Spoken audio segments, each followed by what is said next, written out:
This is the last Sunday before Thanksgiving, which seems to have crept up on me with astonishing speed this year. Is it really almost Thanksgiving? And that means other annual winter holidays are lurking right around the corner, waiting to pounce on the unwary and the unprepared. So I wanted to open this sermon today with my annual pastoral reminder for the holiday season, which is that the holidays can be wonderful and the holidays can be tough. And let's be gentle with one another and with ourselves. For example, when I'm most determinedly trying to create the perfect holiday experience for my loved ones, the winter holiday season can be a time of trying to get everything just exactly right. The house will be spotless and decorated as if to make Martha Stewart weep with envy. We will bake approximately 900 dozen cookies, send the cards out with weeks to spare, get the perfect presents, sing by the fire, and have little dark chocolate shavings grated onto our warm cups of cocoa. These are going to be some magical holiday memories. Everything according to plan. But then, as John Lennon sang, life is what happens while you're busy making other plans. We can be so focused on getting it right, so in our heads with our plans and our projects, that we let some of the real magic of the season slip by. So I invite you, if your type A personality runs to type A double plus during this time of year, to make room for glorious imperfections in your holiday plans. Devote a little less time to creating magical holiday memories and a little more room for real holiday memories. The hugs and the stories and the laughter that will come from just being together. Give the gift of your presence, not your presents, TS, but your presence, and receive the gift of other people. Allow yourself simply to be with those you love. And then, of course, the hard parts of life don't just stop being hard because Burl Ives is singing to us on the radio. Illness, economic worries, relationship woes, loneliness, family squabbles, or family rejection. These are real and present for many of us. And at this time of year, if you're facing down any of these things, if you're feeling suspended or anxious or sad, the entire apparatus of relentless holiday cheer can add insult to injury. It can send the subtle message that we are somehow failing at Christmas or Hanukkah or whatever it is that we celebrate. And that is the last thing anyone needs, to be made to feel bad for feeling bad at this time of year. So if you're feeling those things, please remember that you are not alone. Far from it. And please remember that your religious community is here for you. Apart from our regular offerings, we will be having a special Blue Holiday pitch-in dinner and evening service here at UUI on Thursday, December 13th. For anyone who would like a little extra community to chase away the holiday blues, we'll announce the date and send it out on the e-blast. You don't have to write it down. And of course, you can always stop by my office or make an appointment if you just need a sympathetic ear. A few weeks ago, on the eve of the election, our Director of Lifespan Religious Education, Suzanne Hinson-Rieger, to whom I am fortunate enough to be married, was at a national conference for liberal religious educators in Houston, Texas. This is a 5-day conference that happens every year, where primarily Unitarian Universalist religious educators get together to talk about what they do, why they do it, how they can do it better. And I was at home working on a Monday morning when I got a text from Suzanne that said, "Guess who was at a die-in in a hotel lobby?" A die-in is when a group of people lie down in a public place for a certain amount of time to symbolize the human consequences of some political act. It is a peaceful form of protest. Well, it turns out that the liberal religious educators had gotten word that a senator and his entourage were going to be in the same hotel as the conference. And they thought this was an opportunity to attempt to get his attention. So they very quickly threw together a press release, got it out to all of the appropriate people, organized the die-in, and that is how Suzanne found herself lying on the floor of a hotel lobby in Houston at 9 in the morning.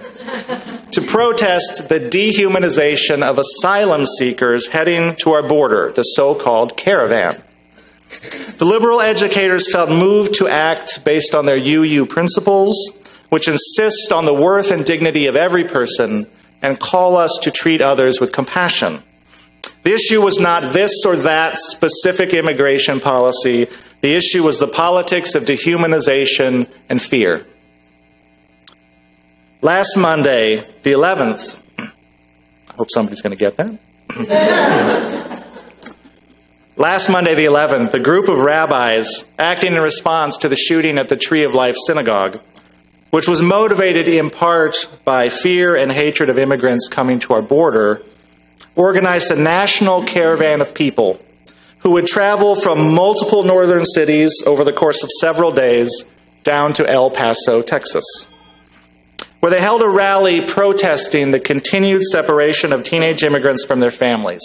More than 1,600 children, according to the Indy Star, who are still being held in a tent city in Tornillo, Texas.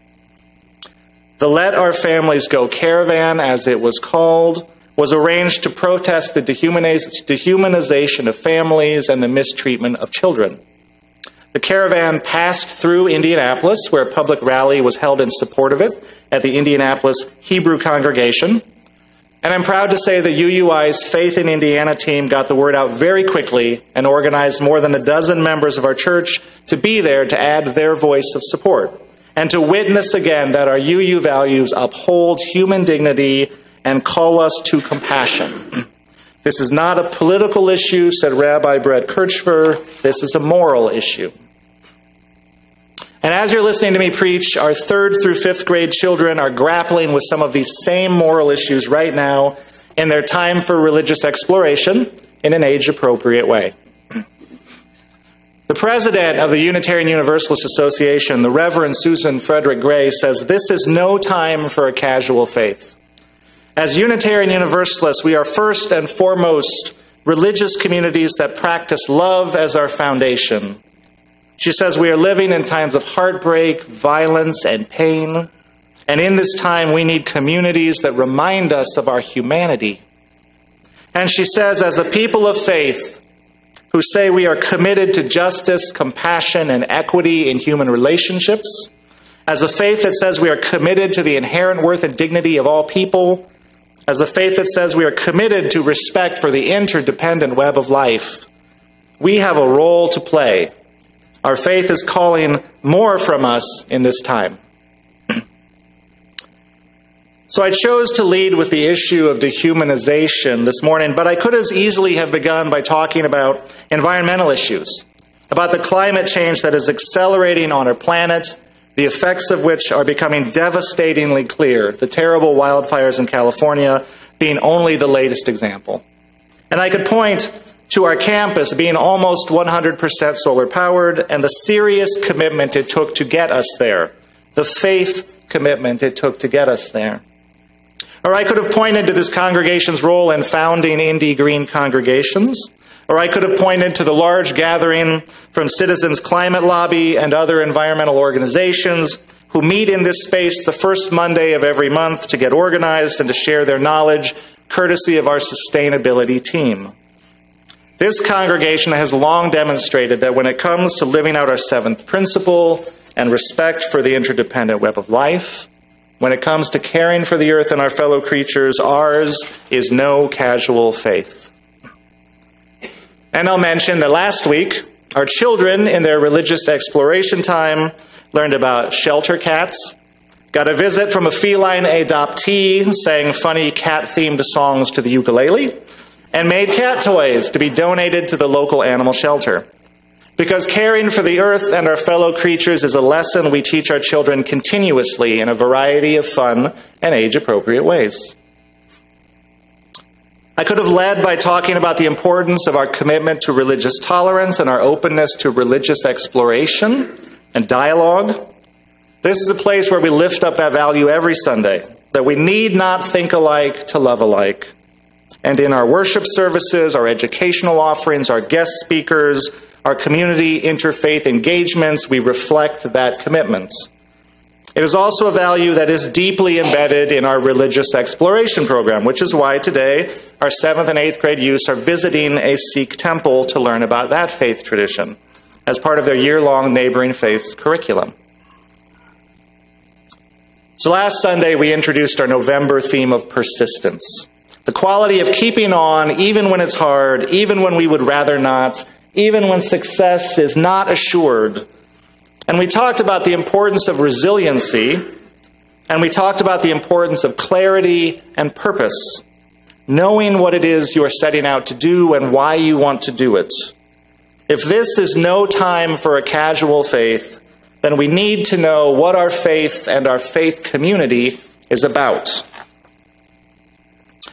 As it happens, we're coming up on the 40th anniversary of the founding of this church, which will be celebrated next year in 2019.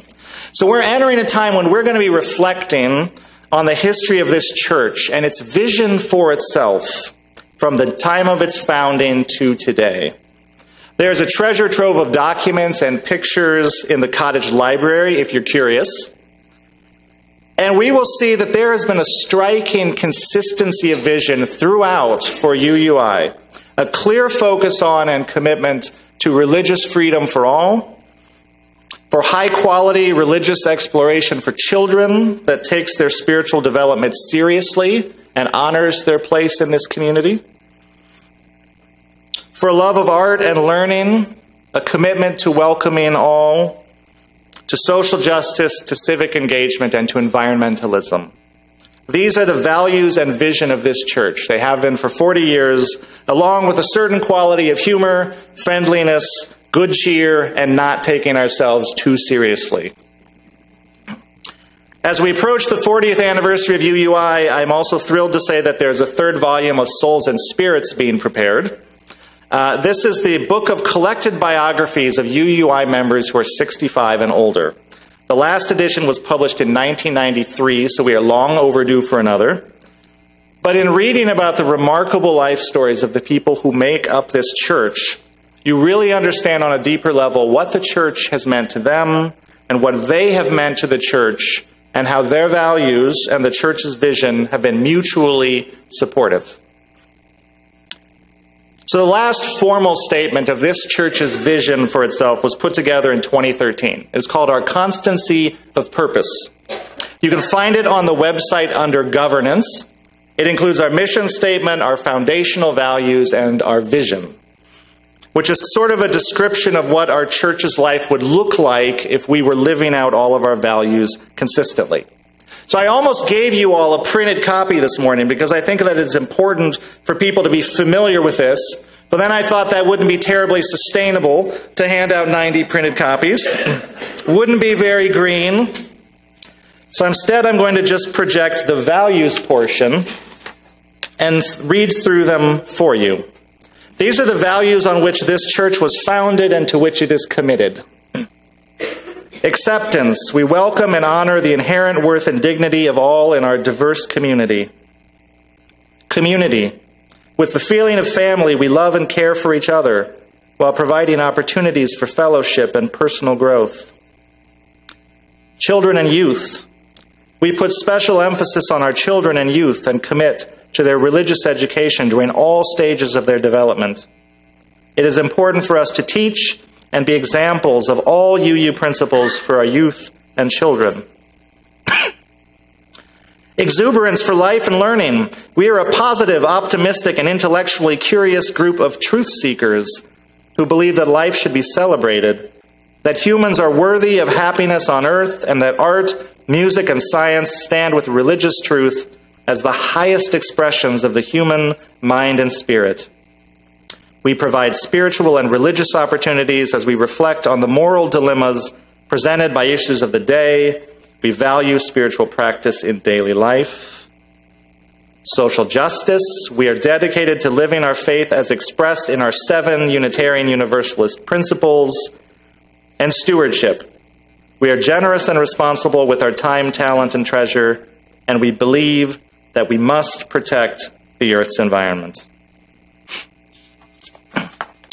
Now, these are simple, concise, straightforward statements, but I've already called your attention to some of what they actually look like when lived out with a faith that is not casual. They look like 100% green energy. They look like children visiting a Sikh temple.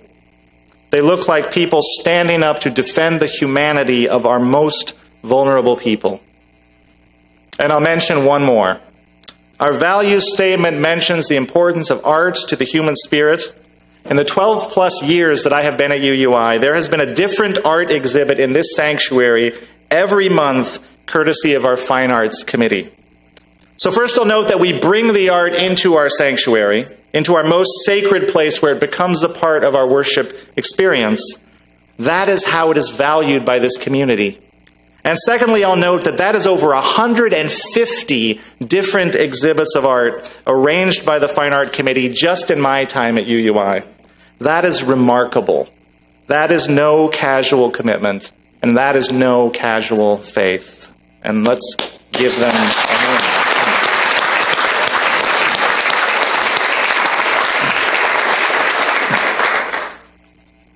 I want to back up just a little bit, because a Microsoft Word search tells me that I have used the word commitment 7 times so far in this sermon, which is a lot. And if you are a parent with small children, or you are a young adult in school, or anyone in school, or like many people, you are working your rear end off just to make ends meet, you're caring for a parent or a partner who's dealing with health issues, maybe you're dealing with health issues, or you're involved in any of the innumerable causes crying out for our attention right now, you may be thinking, my plate is full. My plate is full. I am looking for a religion to support me in my existing commitments, not add more of them. I am looking for a religion to lighten my load, not add to it. To which I would say, this is why we do religion as supportive community. This is why community is so important. And this is why our covenant is so important. We say here every Sunday, love is the spirit of this church, right? So we gather in the spirit of love, not in the spirit of demand or the spirit of expectation. And community means that if I am taking the time to care for myself and my loved ones, then others are reaching out to the world. And when those others need to step back to care for themselves and their loved ones, then I am reaching out to the world. And we support each other in living and expressing our UU values. So what we are invited to bring into this space is our full humanity. And sometimes that is a hurting humanity, or a tired humanity, or a humanity that is just maxed out on commitments. So we say, come sing with us. Come sit with us. Come be real with us. Come share who you are, your thoughts and feelings and insights, and come receive the abundant love in this space. This community is built up and made vibrant by the people who have created it together over time, who sustain it with the gift of their presence. Just your presence is a gift. And we say, come wholehearted and trust that that is enough. In truth, each person will find their own way of understanding and living out this faith. Each person is different. Some people see our second principle, justice, equity, and compassion, and they're ready to take to the streets and organize, because that's who they are. Yes, we're going to have a rally. But some people will never, ever, ever set even one foot in a protest march or a rally. They read justice, equity, and compassion, and maybe they focus on compassion and how they can cultivate the practice of loving kindness in their own hearts and bring it into their own lives. And a single act of kindness in the right moment can be just as revolutionary as any protest, or maybe even more so. For you, the seventh principle might mean taking your children on nature walks and teaching them to love the earth in an intimate way, with their hands in the soil and their senses wide open to wind and birdsong. Everyone brings their own understanding and their own gifts to bear. Everyone holds our faith in their own heart, in their own unique and beautiful way. So as we close today, as we enter this time of communal reflection on who we are as a community, what our vision is, I invite you to explore, what is the intersection of your gifts with the vision of this community? What is the intersection of the beautiful way that you hold our faith with the expression of this community? Where do you come alive, and where do you come alive here? Because this is no time for casual faith, and our world is calling out for people of persistence and vision to build for us all. In the spirit of love and the spirit of hope, may it be so.